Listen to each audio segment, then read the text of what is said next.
Majo John Madden, Juanito in Asheville, North Carolina, sitting behind the Haywood Respite Center, which is that building which I'm guessing you probably can see back there.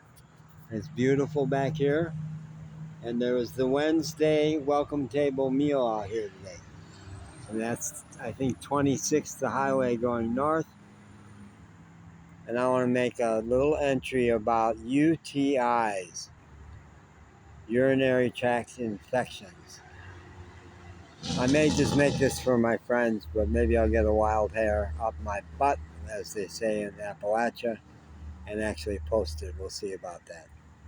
I've been battling urinary tract infections since my renal shutdown back in March, because I've been wearing catheters to pee, because my renal shutdown made me not able to pee. The final diagnosis is that my prostate is greatly enlarged and squeezing the urethra so I can't pee. And I've had lots of major doses of high intensity antibiotics to knock it out. And it takes that. But in my last round in the hospital with the doctors from NAHEC, I'm being attended by doctors from NAHEC rather than Mission now. They're on the Mission staff, but they're from NAHEC, where my primary doc is. They put their heads together and said, we're going to take you off the antibiotics because you are going to have urinary tract infections as long as you have the catheter. Now, there is a light at the end of the tunnel for wearing the catheter. They discovered you don't have cancer on the prostate, which means you will not need radical prostatectomy, where they take out the whole organ. And because right at the edge of that organ there are nerves for urination and for sex, a radical prostatectomy can make you lose either of those functions. But because there's no cancer in the prostate, you can have a simple prostatectomy. This is, who knows is going to be interested in this.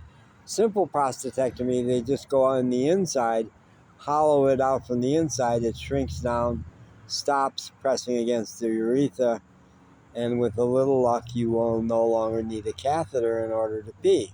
At that point, you should be free of urinary tract infections, because it's the Foley bag. The Foley bag is the bag you pee into, keeps picking up infections.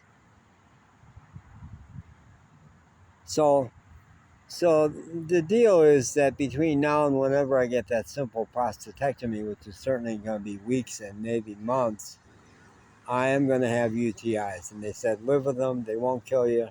Yes, you're sick. At this point, there's no question that that's what's been making me sick, because I don't have cancer. It's not cancer making me sick. It's the UTIs. But I have to live with it for a while. So that's the story about that. So if you're having renal shutdown, if you're wearing a catheter, if you're a candidate for prostate surgery, could be interesting to you. You know? And if it's not, I don't care. I just like hearing myself talk. Bye-bye.